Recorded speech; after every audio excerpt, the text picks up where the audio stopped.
Hello and welcome back to Dark Souls 3 Champions Ashes, playing with SAW CLEAVER. We're now going off and we're gonna kill our boy OCEIROS. Oh, yeah, OCEIROS. Ocelot is the sun, so OCEIROS. Fine, I'm gonna call him OCEIROS. Can't remember that. Sure not, I'm calling him OCEIROS. Also, this is where we're gonna get ourselves an upgrade. Yep. This is the place we're gonna get ourselves two Titan chunks to upgrade our beautiful SAW CLEAVER into a +7 weapon, which is great if you think about it. And I'm immediately gonna go and fight. I'm immediately gonna go and do everything but the optional area, which is of course Dragon, High Dragon Peak. I think that's what it's called. Wait, no, it's not. What's it called? I forgot. Whatever it's called. We're gonna go there, and then we're gonna go kill Nameless King, and of course Ancient Wyvern, because that's a mandatory fight. And then we can do DLC. Then you have my permission to die. Yep, something like that. This just reminds me, Dragon Slayer Armorer fight is gonna be horrible. Horrible! I'm not gonna enjoy that fight, because for some reason my PC just has trouble keeping a 60 FPS on that area. I don't know why, but it does.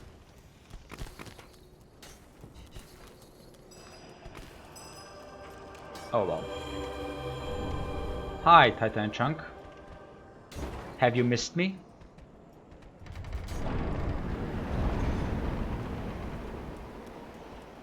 Hey, 2000 souls is not shabby at all. Am I gonna get the Horned Ring? I don't know. A part of me is like, yeah, sure, why not? Let's get the Horned Ring. But a part of me is like, the Horned Ring, do we need it? Is it of importance? Does it define who we are? What does that mean? Basically stupid questions. What I'm saying is it's so stupid questions. Let's upgrade our weapon to +7. +7 SAW CLEAVER versus OCEIROS. Am I happy with that? Fuck no. Look at that damage. Look at that damage. We're just hitting over 250 right now.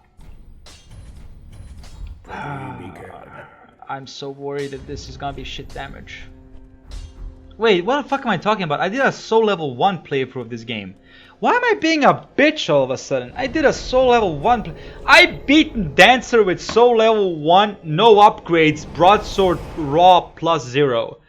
What am I being a bitch about? Sorry people, I'm so sorry. I don't know why I'm creating this fake ass, tension. Oh, I know why, entertainment. Right. Because, if you're constantly doing good, then what's the point of anything? You're no longer the underdog. And people love underdogs, even though it makes no fucking sense. For example, I'm never going if someone is fighting a champion, a returning champion for like 3 years, I'm never gonna vote for the underdog, because, well, doesn't the guy who was able, or the person who was able to hold the title for 3 years in a row, don't they deserve the title more? Because hello, it's a stronger achievement to hold a title for 3 years straight than to actually be the underdog and take away the title. And I'm pretty sure any kind of sports, any champion can attest to that. It's always harder to hold on to the title than actually, grabbing a new one or getting it. It's much harder to hold on to it. And so my point is like, I'm gonna cheer for the guy who's, or when I say guy, I mean everyone, whoever is competing for something, okay? And yeah, I'm just always gonna cheer for the top dog. Because why the fuck not? They tried. you know, they have to practice twice as hard to try to keep the fucking title. Might as well acknowledge that. But people, you know, people wanna cheer for the weaker ones. Where have you gone? Are you hiding from me? Because it does for a good story. Come on. That's completely true. It makes great stories. You were born. I mean, for fuck's sake, Naruto is an Undertale. It's a story about underdogs. Even though, I mean, to be fair, what happens to Naruto in that anime? The first season, in my opinion, is way better than Shippuden. Primarily because there's no, you know, godlike shit happening. There's no stuff like that. Naruto is just struggling to keep the fucking demon inside him while also trying to become a better ninja. So that is more powerful than like, hey, look at this, Naruto is a god. How do you like our Dragon Ball's interpretation in the Naruto universe, huh? Who has the more powerful single attack? Like, come on. I mean, imagine this. The biggest, you know, one of the biggest standing points of Naruto original was the Rasengan. Rasengan! Come on! In Shippuden, that's nothing. That's like, huh? Did the wind blew in my hair? What is this shit? Well, in the original Naruto, that, like, it's just, it's funny, really. It's funny. I like Naruto. I like it. I mean, of course I do. I like it a lot. In fact, I'm very mad that Naruto did not end up with Sakura. I was that invested when I was a kid. Oh, I was invested in that relationship. I was rooting for. I don't know why I was rooting. Because I think we can all sympathize with Naruto when it comes to girls, you know, or chasing someone you love, and they reject you, and they keep rejecting you, and it's like, we're all rooting for you, man. We're all rooting for you. And it's like, you know, it's that kind of feeling like I just wanted to win in that regard. And then it's not like, the creeper? Really? The creeper? Was Naruto a creep? I don't think so. Because Naruto tried everything, man. The guy wanted to be stronger just because of her. So can you call him a creeper? I don't think so. I don't think so. He was never a stalker. Never. I don't think Naruto ever stalked Sakura. Well, let's not talk about what Hinata was doing. So yeah, I just feel like I can't. I just can't. I don't like her at all as a character. I hate Sakura too. I mean, Sakura's an ungrateful little pussy ass bitch. But fuck it, man. I don't know. That's the ship I'm with, and I'm gonna die. I'm gonna die with it, I guess. And many people, you know, not many people, but people are like, you know, maybe Kishimoto, I think it's Kishimoto, right? Should do like a version where Naruto and Sakura do get together in the end. And the thing is, Boruto is not gonna have everything handed to him in the first place, because what Boruto has now is bullshit. I stopped watching because, for fuck's sake, what does the kid don't have? Now, of course, I stopped, you know, first season, you know, a couple episodes, but I was like, oh, okay, so he has this shit, yeah, I don't give a fuck. I really don't care. Which actually just shows how much underdog stories are actually, you know, more entertaining than than a protagonist who is so OP. But the thing is, with the whole "if your protagonist is so OP" trope, and it is a trope, is the fact that you have to show, there has to be conflict, or else the story gets boring. Because who's gonna believe that this individual has problems? Who? You know. That's the reason why I heard that Naruto is now sealed somewhere, or he's sick, or whatever. Like, you know why they did that, right? Because then the question comes in. Okay, so someone attacks the village, or you know, whatever enemy villain comes up. Why does Naruto just completely obliterate them into the ground? And it is a valid question. Like, and you know, some say, oh, you know, he doesn't want to destroy the village, but then if you're gonna write an OP character like that, you have to write him like Yamato in Bleach. He is one of the most powerful, if not, I think he is the most powerful character in the anime, and yet he doesn't show it at all. The anime doesn't show it at all because there's low reasons behind it. Because if he ever did show his full power, fuck me, all are dead. And that's how you do it. You try to limit the OP-ness by going too OP.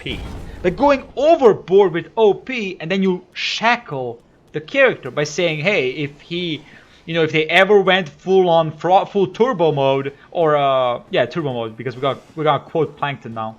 If he went full turbo, the whole world is dying, and that's how you shackle an OP character. Not like, you know, like Goku, you know, he dies every fucking episode. Like, wow, what we gotta do? Goku is dead. If I was in the Dragon Ball's universe and I was like, oh, Goku is dead, I was like, huh, again? What happened this time? That would be my reaction. I would not even be worried anymore if he ever died. I'd be like, huh? He dead? Oh shit. Well, he's gonna be back next week. Which is exactly what happens. And they're doing that just so Goku doesn't be too OP, because that's what he is. He's too OP. And it's cheap. You have to admit.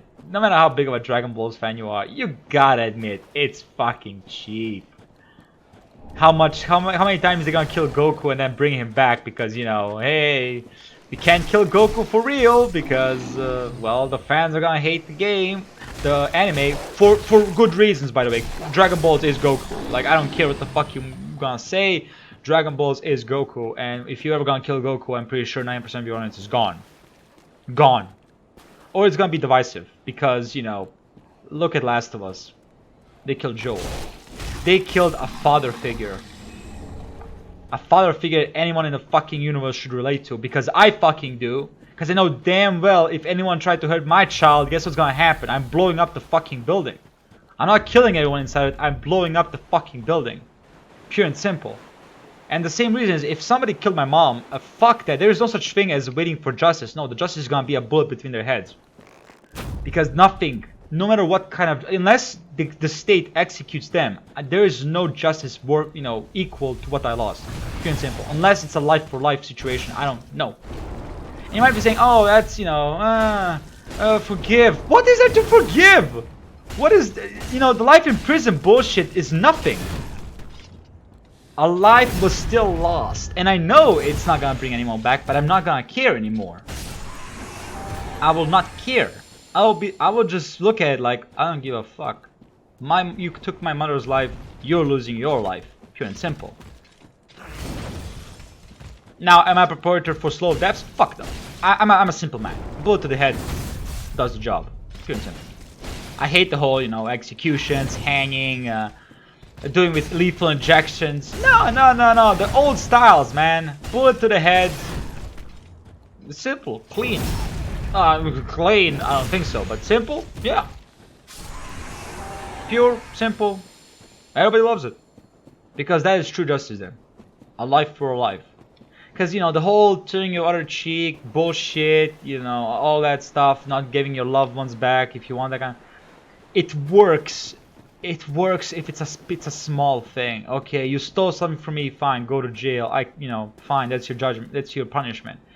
But once lives are in question, no. There is no such thing as, oh, you know, jail should be... No. No. Anyone who said revenge is bad has never had to deal with revenge. Because revenge is good. Revenge is fucking sweet. Anyone who says revenge is not good has never dealt with revenge. Pure and simple. Pure and simple. Which is, I hate the whole trope, oh, revenge is bad. No. If you do your revenge correctly, if we quote Mike from Breaking Bad, when you go and do something, you have to do a full measure. If you're gonna commit to a revenge, you have to go through it completely. No half measures. You have to do it completely. Otherwise, the fuck you doing? You know, at that point, it just becomes a question of, what the fuck are you doing? I want endurance 20 because more stamina is beautiful. And you know, you might say, oh, that sounds harsh, that sounds horrible, you know, how can you think of that? Well, very, very simple. It's emotions. And humans' emotions are one of the most powerful, one of the most powerful things. Do they rival imagination? No. I don't think emotions can rival imagination in any way, shape, or form. But they're up there.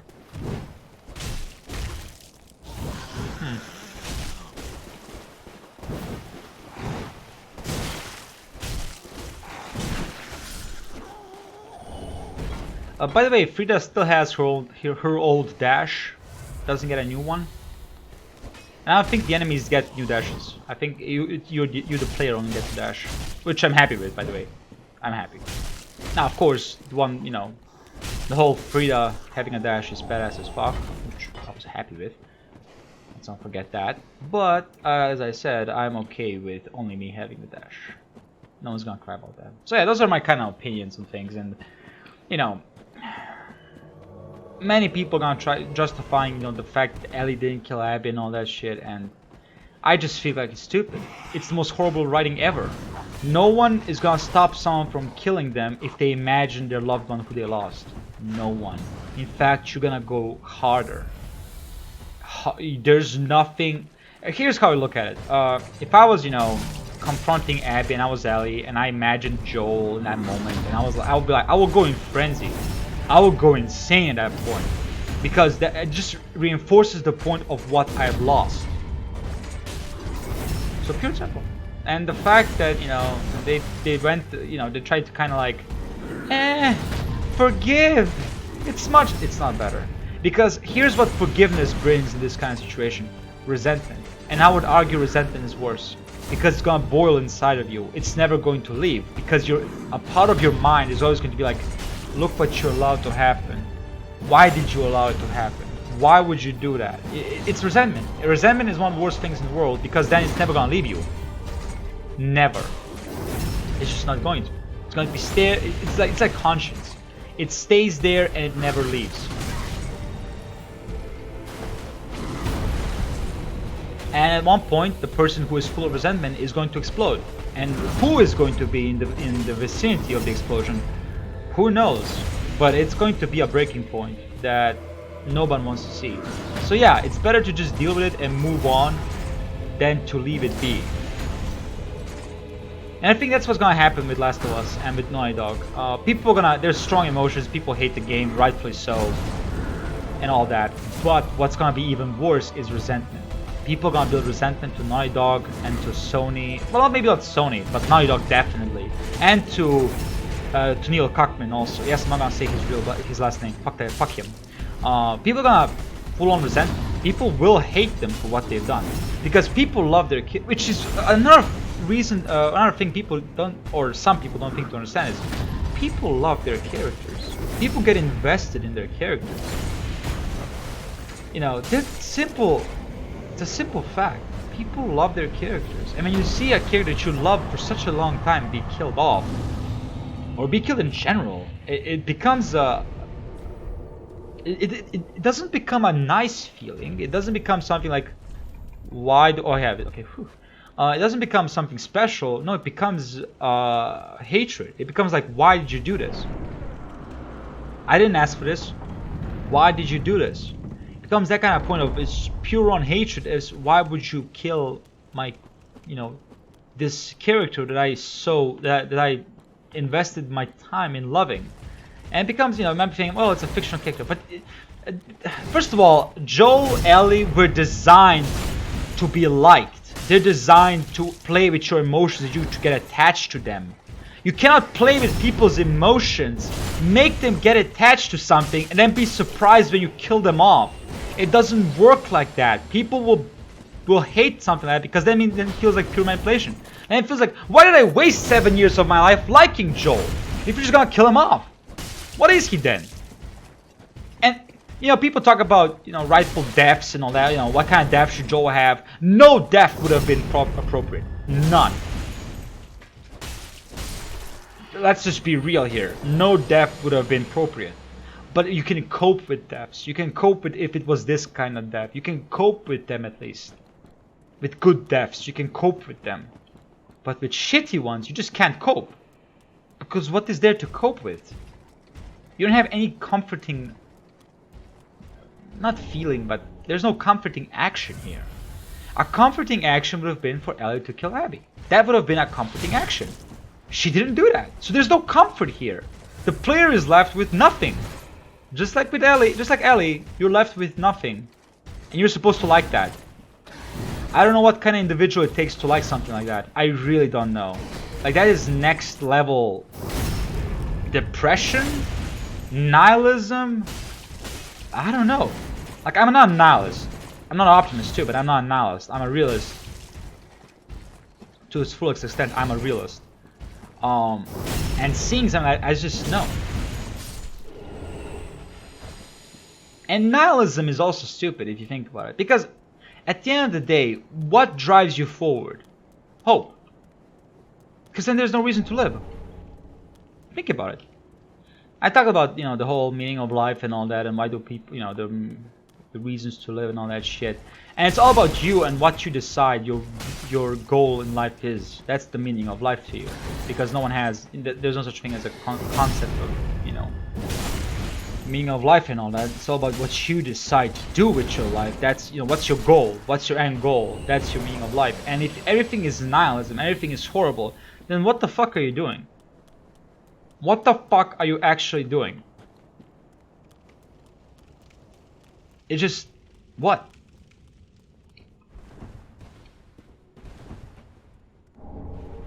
What's the point? Because here's the beauty of everything. There has to be a point to something. Every action has a reason why it's happening. Every action. Every. No matter what it is, every action has a reaction. Well, that too. And reason. No one does something just because they've done it. You know, it came to my head. No, it didn't. That's just a bullshit lie. Everything has reasons. Pure and simple. The most random action can have reasons. It might be reasons that you yourself don't understand why you've done it. And you know, it's called like bugging. You know, the brain is bugging, but you yourself don't understand why you did something. But there's reason to it. Example, your explanation of, oh, you know, I'm just bugged a little bit. There we go. That's the reason. You just stop thinking about something.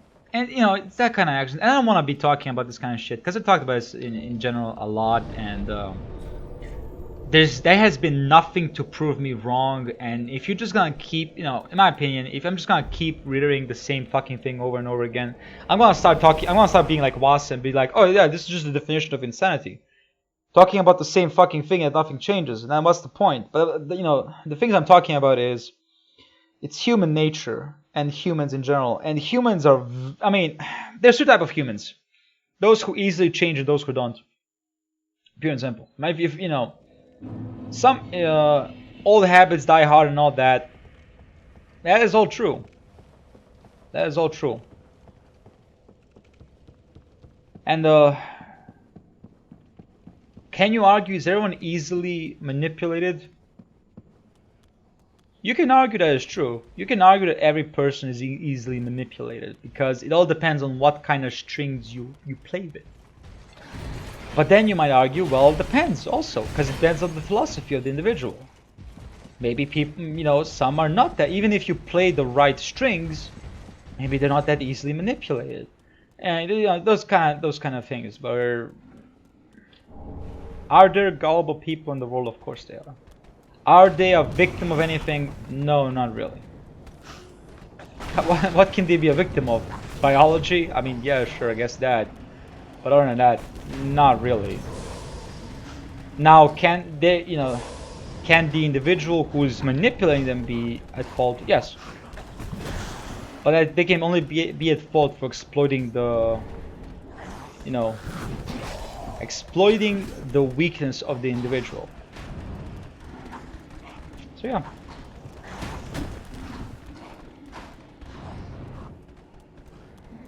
But you know, at the end of the day, that's all mental. Those problems are kind of mental, not actually something you can observe in other animals.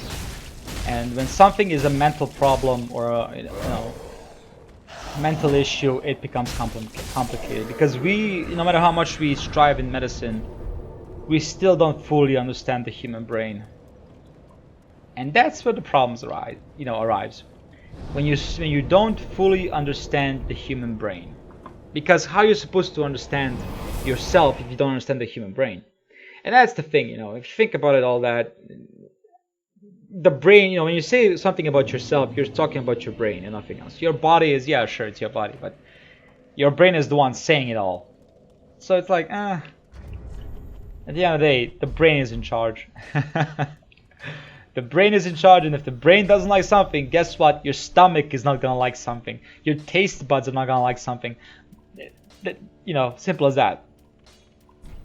If your brain, for example, if your brain decides you don't like tomatoes, guess what? Nothing in your body, in your system, is gonna like tomatoes. Nothing. I'm saying that because of personal experience. I don't like tomatoes. So, you know, it's that kind of situation where, you know, okay, you don't like tomatoes. Well, guess what? You're not gonna enjoy eating tomatoes. You're not gonna enjoy smelling tomatoes. You're not gonna enjoy anything about tomatoes, because that's how the body works, which is crazy. But yeah, that's how it works. Cheese. For a very long time, I didn't like cheese. Now I love it. But when I was younger, much younger, I hated cheese. I did. I was not a fan of cheese, and now I love it. So clearly, something in my mind changed, where I now starting to like cheese. So you know, it's those kind of nuances where you have to, you know, follow yourself and how your tastes are changing, how your brain is changing, because no one stays the same. You know, the more you learn, but it depends actually, because after all, ignorance is a bliss. So it all depends on that aspect of, well, how much can you ignore, how much can you ignore reality, and how much can you ignore things. You can craft your own reality. That's not a problem. It's a very easy thing to do, but it takes strong will to accept it. That is the now, you know, reality. You can craft a fake one, but can you accept that the fake one is a new one? Is the reality? You know, that kind of aspect of it takes a strong individual to accept that. For example, you know, when you think about it, when somebody says, "Oh, I have a relative," and they show you a picture, how much can you trust them? You know, it's equal to them just creating someone out of thin air. Case in point, catfishing. That is what catfishing is. They create their own reality, and they're putting you in their reality. They're pulling you into their reality of that they're someone that they're not. So it's very easy to, you know, to lie to someone and try to show them something that's not true. But you know, then you might be wondering, well, why do people believe stuff like that? And that, you know, there could be multiple reasons. One of them could be that people just don't want to be assholes, so they go along with it. You know, like, oh, you know, this is clearly not true, but do I want to tell them? Do I want to be an asshole about it? No, fine, I'm gonna be quiet. You know, that kind of situation. By the way, fast draw. Look at that. So fast. Damn. Such a fast draw.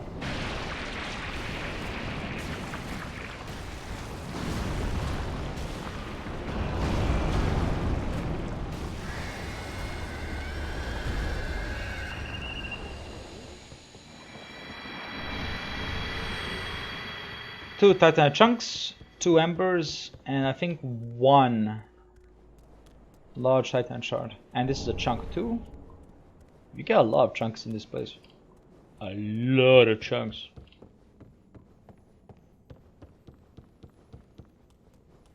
Which is good, because you're getting close to the end of the game. You should be getting all the chunks in the world.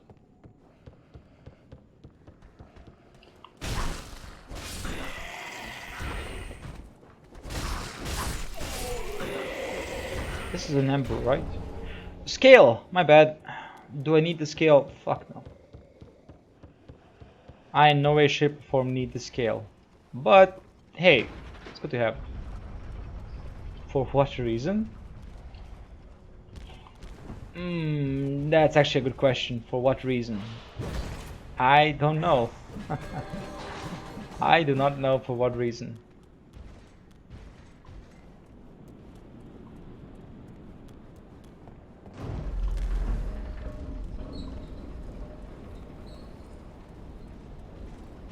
Okay, he's not going after me.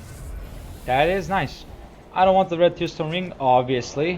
What would I do with a what would I do with a red tearstone ring? Let's be honest. I don't like to play dangerous. Because playing dangerous just leads to frustration, and frustration leads to failure, and failure leads to more frustration, and it's a cycle. Congratulations, you may cycle.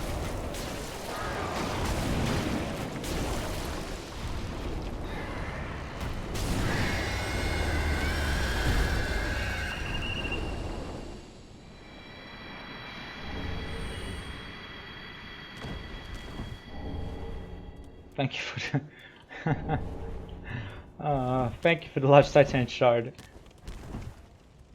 Ah yes, the all-important large Titan shard.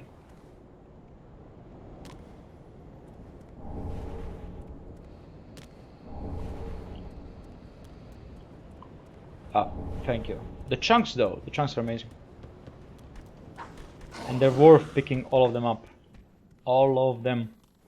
It seems like I will not be fighting Dragon Slayer more this game, or this episode, and for that I'm sorry. But it does seem like that's true.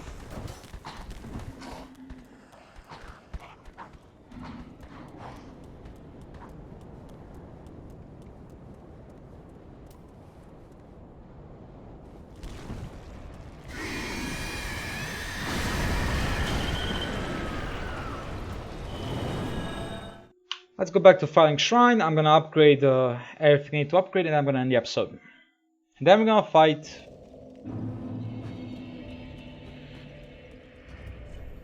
Oh yeah, I have to also burn the under the bone shard. It's a B and a C.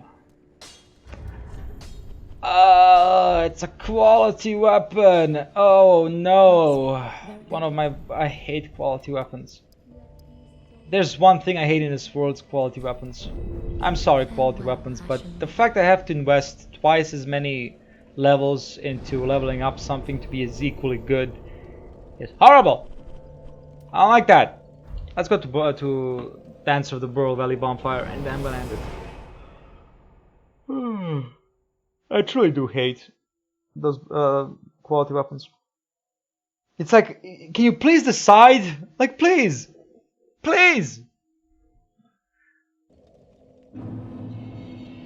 Either way, I hope you enjoyed the episode. If you did, please leave a like, subscribe, or comment. I greatly appreciate the support. Goodbye!